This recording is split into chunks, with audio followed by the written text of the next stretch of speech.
Before we had a skate park in Midsummer Norton, most people used to congregate in the local supermarket car parks and skate there. It did mean that quite often they were coming into conflict with other members of the community, especially residents living around those particular areas who saw them as a nuisance.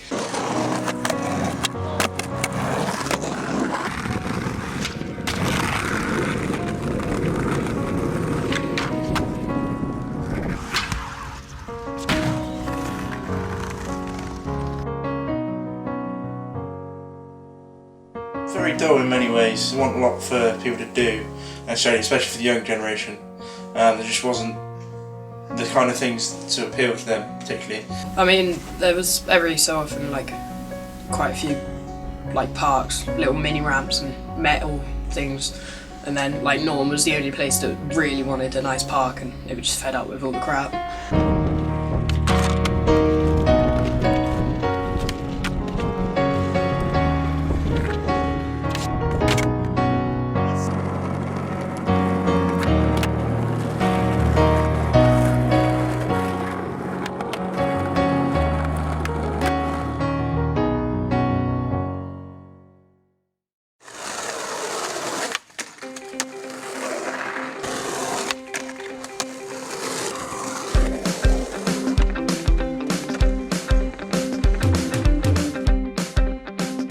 Manic skaters were actually vital to having a skate park in Midsummer Norton, but actually in several ways. So initially, in being consulted and talking to them about what do we need in Midsummer Norton, because the council had already identified there was a need for more play provision in Midsummer Norton. What that was going to be, we weren't sure, so great, Manic Skaters actually told us. We help support young people during the skate park campaign just by giving them a bit of direction, giving them a bit of a kick at the backside when they needed it, and also just helping them present themselves to the community as people who have a valid opinion and are worth having money spent on them, basically. I had a couple of band nights down at our local bar, the Wonder Bar, best place in the world. Oh, we made a calendar a couple of years ago, with me in it, starring me.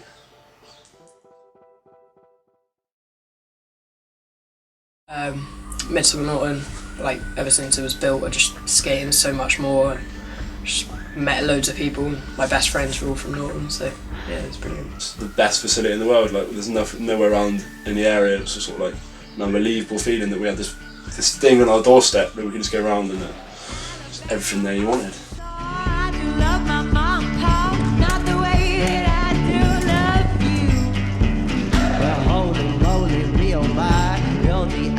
My eye, girl, I never loved one like you.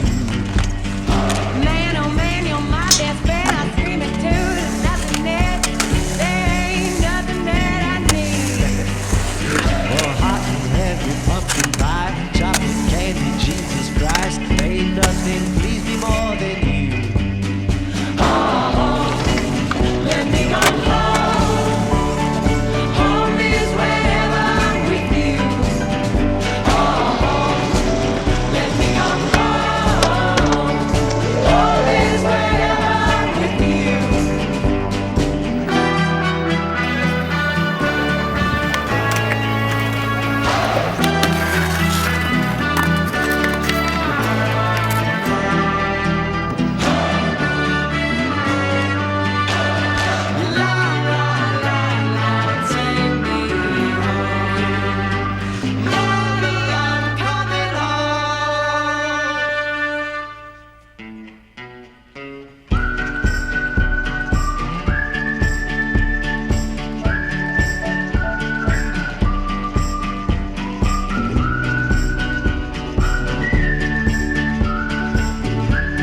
We had a couple of scooter brands phone us up probably about 2.5 to 3 years ago now, and it was something that we were aware that was kind of on the horizon. All little kids, they don't understand. Yeah, and they dent the concrete as well in the park, so that's not a good thing. Ignorance by the users in the skate park. That's what winds me out the most. They just have no etiquette.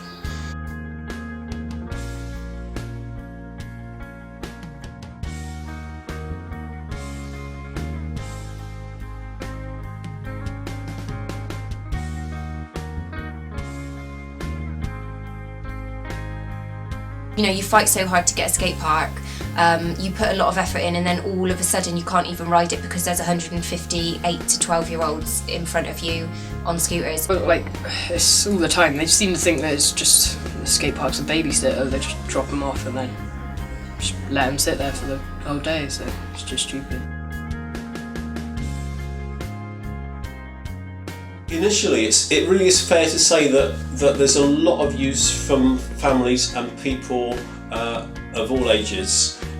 Predominantly, yes, it's young people, because that's what the funding was. The funding stream identified a specific age group. We are fortunate in being able to add a skate park into that. Yeah, a lot of people from Bath have been coming down here, and they said they don't want to come down here anymore because of all the scooters. So that's a bad sign. At the end of the day, I don't think a lot of the younger generation realise what went on to be able to get that skate park. All they saw was the day it started being built and the day it was finished, and I think that was about it, really.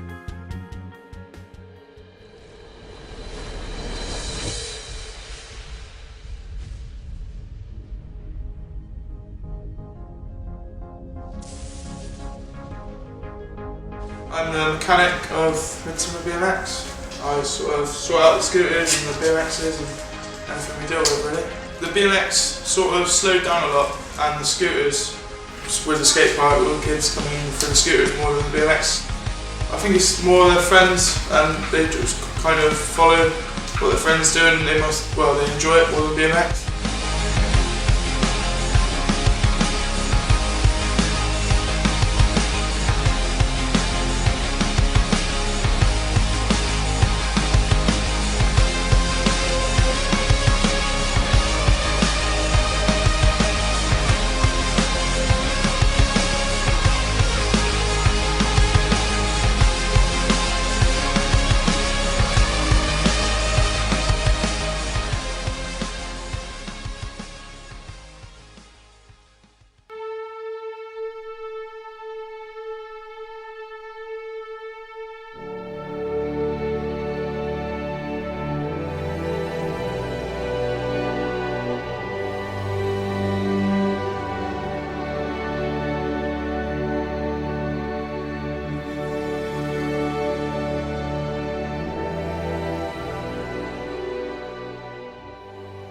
At first there was that kind of friction, but again now what we're seeing a lot of the younger users of scooters are starting to realise that they have to be savvy when it comes to using a skate park. They can't snake in, they can't have their front wheel hung over the coping, and also we're seeing a change in the way parents think, which I think is the most important. A skate park is not a safe babysitter. You are basically putting your child in the middle of a dual carriageway and getting them to run around and play with the traffic. So we are now finding that a lot of 3-4-year-olds who used to go down on their glittery Disney princess scooters are now, using them at home and not in the skate park, which is thankfully, good.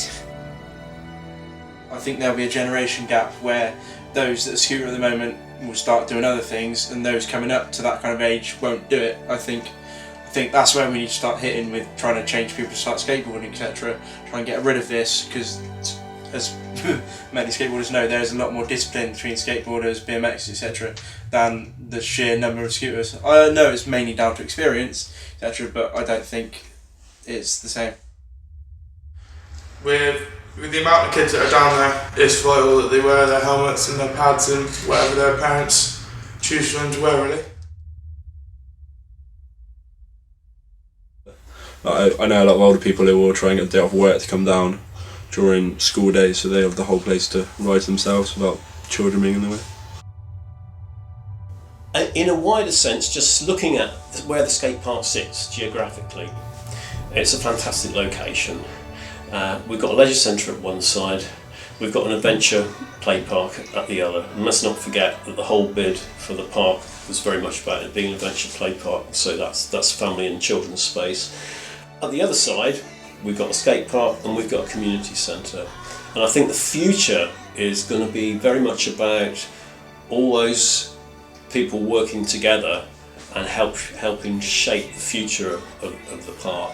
And that's the really exciting part for me. I don't quite know where that's going to go, but as long as they all keep talking to us, then we can do something, and I look forward to being here to do that.